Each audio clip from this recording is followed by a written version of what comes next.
Hello అండి. Welcome back to daily treats. ఈరోజు చాలా సింపుల్ అండ్ టేస్టీ అయిన గోంగూర పప్పు ఎలా చేయాలో చూసేద్దాం.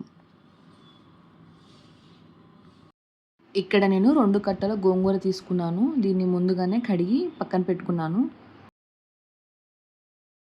ఇప్పుడు మిక్సీ జార్ తీసుకొని అందులోకి 1 స్పూన్ ధనియాలు, 4 వెల్లుల్లి రబ్బలు, 1 స్పూన్ జీలకర్ర వేసుకొని మెత్తగా మిక్సీ పట్టుకోవాలి.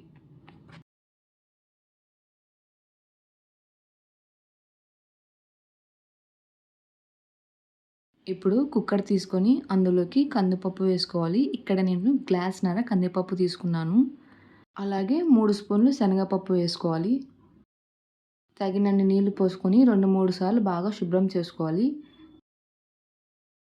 మనం ముందుగానే కట్ చేసి పెట్టుకున్న పచ్చిమిర్చి వేసుకోవాలి. ఇక్కడ నేను 20 పచ్చిమిరపకాయలు తీసుకున్నాను.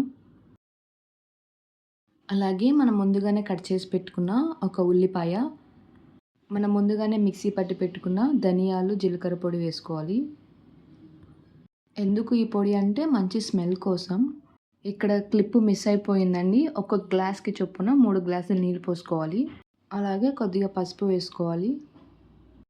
ఇప్పుడు మనం ముందుగానే కడిగి పక్కన పెట్టుకున్న గోంగూరను పెట్టుకొని కుక్కర్ మూత పెట్టుకొని 3 విజిల్ వచ్చేంత వరకు ఉడికించుకోవాలి. కుక్కర్ ప్రెషర్ అంతా పోయాక మూత తీసుకొని తగినంత ఉప్పు వేసుకొని మెత్తగా ఎనుపుకోవాలి.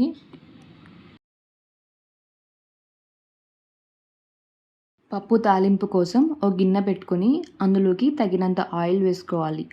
ఆయిల్ హీట్ అయ్యాక 5, 6 వెల్లుల్లి రబ్బలు, ఆవాలు, జీలకర్ర, 4 ఎండుమిర్చి, కొద్దిగా కరివేపాకు వేసుకొని బాగా వేయింపుకోవాలి.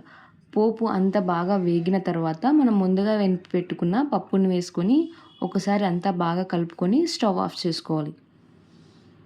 అంతే అండి. చాలా సింపుల్ అండ్ టేస్టీ అయిన గోంగూర పప్పు రెడీ అయినట్టే.